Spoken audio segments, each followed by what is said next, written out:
സ്വതന്ത്ര വ്യാപാര കരാർ അംഗീകരിക്കുന്നതോടെ ചൈന കാനഡയെ ഏറ്റെടുക്കുമെന്ന് ആവർത്തിച്ച് American president Donald Trump.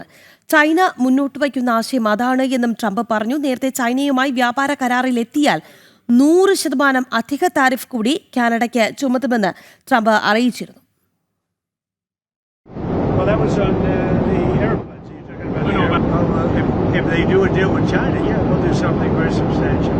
Because we can have a great relationship with China, President Xi, but we don't want China to take over Canada. And if they make the deal that he's looking to make, China will take over Canada. And the first thing they're going to do, end ice hockey.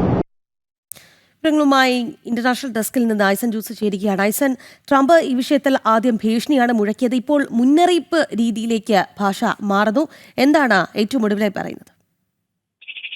തീർച്ചയായും രാഖി, ഈ വിഷയം അമേരിക്കയെ സംബന്ധിച്ചിടത്തോളം, അതായത് കാനഡയുമായി China ഉണ്ടാക്കുന്ന സ്വതന്ത്ര വ്യാപാര കരാറോ അല്ലെങ്കിൽ വ്യാപാര ധാരണകളോ വലിയ വെല്ലുവിളികൾ സൃഷ്ടിക്കുന്നുണ്ട് അമേരിക്കയെ സംബന്ധിച്ചിടത്തോളം. അത് അമേരിക്കയെ സംബന്ധിച്ചിടത്തോളം വലിയ ബുദ്ധിമുട്ടുകൾ ഉണ്ടാക്കുന്ന അല്ലെങ്കിൽ പ്രശ്നങ്ങൾ സൃഷ്ടിക്കുന്ന ഒരു സാഹചര്യമുണ്ട് എന്ന് തന്നെയാണ് ട്രംപിന്റെ വാക്കുകളിൽ നിന്നും മനസ്സിലാക്കാൻ സാധിക്കുന്നത്. ട്രംപ് ഇക്കാര്യത്തിൽ വിശദീകരിക്കുന്നത്, ഏതെങ്കിലും തരത്തിൽ ഇത്തരമൊരു ധാരണ ചൈനയുമായി കാനഡ ഉണ്ടാക്കുകയാണെങ്കിൽ കാനഡയെ അപ്പാടെ ഏറ്റെടുക്കുകയും കൈവശപ്പെടുത്തുകയും ചെയ്യും ചൈന എന്ന ആരോപണം. നേരത്തെ തന്നെ ഉണ്ടായിരുന്ന അതേ നിലപാട് തന്നെ വീണ്ടും അദ്ദേഹം ആവർത്തിക്കുന്നു എന്നതാണ് ഒരു യാഥാർത്ഥ്യം.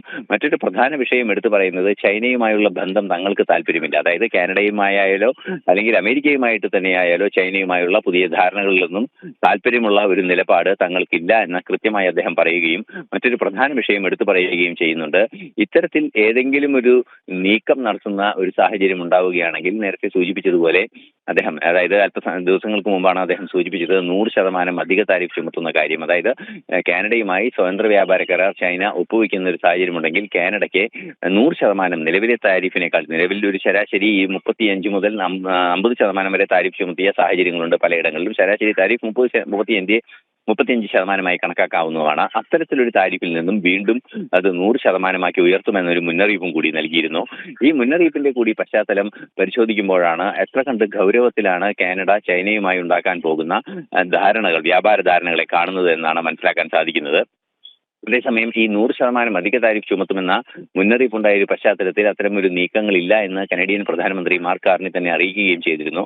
നിലവിലെ സാഹചര്യത്തിൽ വീണ്ടും ഇക്കാര്യം ഉയർത്തിക്കൊണ്ടുവന്ന് ചൈനയെ കൃത്യമായും പ്രതിരോധിക്കാനുള്ള ഒരു നീക്കമാണ് അമേരിക്കയുടെ ഭാഗത്തു നിന്നുണ്ടാകുന്നത്. തീർച്ചയായും ഈ അധിക താരിഫ് ഭീഷണി മുഴക്കുന്നതിന്റെ പശ്ചാത്തലം കൂടി ട്രംപ് പറഞ്ഞു വെക്കുന്നത്, ചൈനയിൽ നിന്നും ഇറക്കുമതി ചെയ്യുന്ന ഉൽപ്പന്നങ്ങൾ മറ്റൊരു രീതിയിൽ അമേരിക്കയിലേക്ക് കടത്താനുള്ള ഒരു നീക്കത്തിന്റെ ഭാഗമാണ് കാനഡ നടത്തുന്നത്. കാനഡയുടെ ഒരു ഡ്രോപ്പ് ഓൺ പോർട്ട് എന്ന് പറയുന്ന, ചൈനയുടെ ഒരു ഡ്രോപ്പ് ഓൺ പോർട്ട് എന്ന രീതിയിൽ കാനഡ പ്രവർത്തിക്കും. അതുകൊണ്ട് തന്നെ അത് എതിർക്കേണ്ടതുണ്ട് എന്ന നിലപാടാണ് അമേരിക്കൻ പ്രസിഡന്റ് മുന്നോട്ട് വയ്ക്കുന്നത്. ഇത് തന്നെയായാലും നിലവിലെ സാഹചര്യത്തിൽ അതിശക്തമായ ഒരു പ്രതിരോധം തീർക്കുക, കാനഡയും ചൈനയുമായി അടുക്കുന്നത് ഒഴിവാക്കുക എന്ന നിലപാട് തന്നെയാണുള്ളത്. അതേസമയം മെക്സിക്കോ, കാനഡ, അമേരിക്ക തുടങ്ങിയ രാജ്യങ്ങളുമായ ഒരു വ്യാപാര ധാരണ നിലനിൽക്കുന്നുണ്ട്. ആ നിലനിൽക്കുന്ന വ്യാപാര ധാരണ ഉണ്ടെങ്കിൽ അതിൽ നിന്നും പുറത്തു വരാതെ മറ്റു രാജ്യങ്ങളുമായി ധാരണയിലെത്താൻ സാധിക്കില്ല എന്ന വസ്തുത ചൂണ്ടിക്കാട്ടിയാണ് കാനഡ ട്രംപിന്റെ ഈ നിലപാടിനോട് പ്രതികരിക്കുകയും ചെയ്യുന്നത്. നിലവിൽ കാനഡ അമേരിക്കയുമായി തെറ്റാനോ അതുപോലെ തന്നെ ചൈനയുമായി വ്യാപാര കരാറോ അല്ലെങ്കിൽ അത്തരത്തിലുള്ള ധാരണകളിൽ നിന്ന് പിന്മാറാനോ സാധ്യതയില്ല എന്ന നിരീക്ഷണമാണ് അന്താരാഷ്ട്ര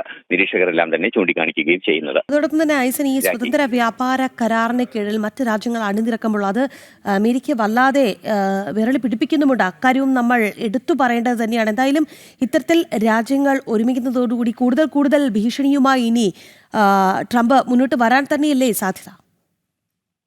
തീർച്ചയായും ട്രംപ് ഇത്തരമൊരു നിലപാട് ആവർത്തിക്കാൻ തന്നെയാണ് സാധ്യത. കൃത്യമായി നമുക്ക് മനസ്സിലാക്കാൻ സാധിക്കുന്നത്, ട്രംപ് നേരത്തെ സൂചിപ്പിച്ചത്, അതായത് ഒരു വർഷം മുമ്പ് അധികാരമേൽക്കുമ്പോൾ ട്രംപ് കരുതിയിരുന്നത് അധിക താരിഫ് എന്ന ആ ഒരു തന്ത്രത്തിലൂടെ മറ്റു രാജ്യങ്ങളെ വരുതിയിൽ നിർത്താൻ സാധിക്കുമെന്നായിരുന്നുവെങ്കിൽ അതിനെ നേരെ തിരിച്ചുള്ളൊരു നീക്കമാണ് മറ്റു രാജ്യങ്ങളുടെ ഭാഗത്തുനിന്ന്, പ്രത്യേകിച്ചും ഭാരതത്തിന്റെ ഭാഗത്തു നിന്നെല്ലാം തന്നെ ഉണ്ടായത്. ഏതെങ്കിലും തരത്തിൽ അമേരിക്കയുടെ വിപണി നഷ്ടപ്പെടുന്ന രീതിയിലേക്ക് അധിക താരിഫ് വരികയാണെങ്കിൽ മറ്റു വിപണി കണ്ടെത്തി ആ പ്രശ്നം പരിഹരിക്കുക, അല്ലെങ്കിൽ അതിനേക്കാൾ കൂടുതൽ കാര്യക്ഷമമായി ആ പ്രശ്നത്തെ അഭിസംബോധന ചെയ്യുക എന്ന നിലപാടാണ് സ്വീകരിച്ചത്. അതിന്റെ ഭാഗമായാണ് റഷ്യ, ഇന്ത്യ, ചൈന കരാർ ഉണ്ടായത്. അതുപോലെ തന്നെ യൂറോപ്യൻ യൂണിയനും ഭാരതവുമായുള്ള ധാരണ ഉണ്ടായത്. ഇതിനൊക്കെ അതിരൂക്ഷമായി എതിർക്കുന്ന ഒരു സാഹചര്യം അമേരിക്കയുടെ ഭാഗത്തു നിന്നുണ്ടായിരുന്നു.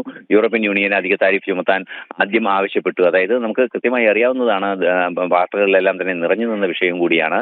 യൂറോപ്യൻ യൂണിയനെതിരെ അധിക താരിഫ് യൂറോപ്യൻ യൂണിയനുമായി യൂറോപ്യൻ യൂണിയൻ ഭാരതത്തിന് അധിക താരിഫ് ചുമത്തണം, 25% അധിക താരിഫ് ചുമത്തണം എന്നൊരാവശ്യത്തെ നിരാകരിച്ച് കൃത്യമായും ഭാരതവുമായി ഒരു സ്വതന്ത്ര വ്യാപാര കരാറിലേക്ക് യൂറോപ്യൻ യൂണിയൻ എത്തുകയായിരുന്നു. ഇത്തരത്തിലുള്ള സാഹചര്യങ്ങളെല്ലാം തന്നെ ട്രംപിനെ സംബന്ധിച്ചിടത്തോളം, അതായത് ഒരു വർഷം മുമ്പ് താരിഫ് ഭീഷണി ഉയർത്തി ട്രംപ് പ്രതിരോധിക്കാൻ ശ്രമിച്ചതോ അല്ലെങ്കിൽ നടപ്പാക്കാൻ ശ്രമിച്ചതോ അല്ലെങ്കിൽ തങ്ങളുടെ ആധിപത്യം നിലനിർത്താനുള്ള ഒരു ടൂളായി താരിഫിനെ പ്രയോഗിക്കാൻ ശ്രമിച്ചതിനെ കൃത്യമായി അഭിസംബോധന ചെയ്യുകയാണ് ഭാരതവും അതുപോലെ തന്നെ മറ്റു രാജ്യങ്ങളും, പ്രത്യേകിച്ച് കാനഡ ഉൾപ്പെടെയുള്ള രാജ്യങ്ങളും. ഈ ഒരു പശ്ചാത്തലമാണ് ചൈന, റഷ്യ, ഇന്ത്യ സഖ്യം, അതുപോലെ തന്നെ അതുമായി ചേരാനുള്ള കാനഡയുടെ അല്ലെങ്കിൽ അത്തരത്തിലൊരു നീക്കം നടക്കുമ്പോൾ അതുമായി കൂടുതൽ അലൈ ചെയ്യാനുള്ള ഒരു നീക്കം കാനഡയുടെ ഭാഗത്തു നിന്നുണ്ടാകുന്നു. ഇത്തരത്തിൽ വിവിധങ്ങളായ വിഷയങ്ങൾ എല്ലാം തന്നെ പരിശോധിക്കുമ്പോൾ ഒരു സാഹചര്യം വളരെ കൃത്യമായി നമുക്ക് മനസ്സിലാക്കാൻ സാധിക്കുന്നത്, ഇത്തരത്തിൽ ഒരു താരിഫ് ഭീഷണിയുമായി മുന്നോട്ട് പോയാൽ ഇനി അപ്രായോഗികമാണ് എന്നുണ്ടെങ്കിൽ കൂടി അത് ശക്തമായി ആരോപിക്കുകയും അതിൽ തന്നെ തുടരുകയും ചെയ്യുകയാണ്. താരിഫ് ഭീഷണിയിലൂടെ തങ്ങളുടെ വ്യാപാര സാമ്രാജ്യം കെട്ടിപ്പടുക്കാമെന്ന വ്യാമോഹത്തിലാണ് ട്രംപ് എന്നതിന്റെ സൂചന തന്നെയാണ് ഇപ്പോൾ നമുക്ക് മനസ്സിലാക്കാൻ സാധിക്കുന്നത്.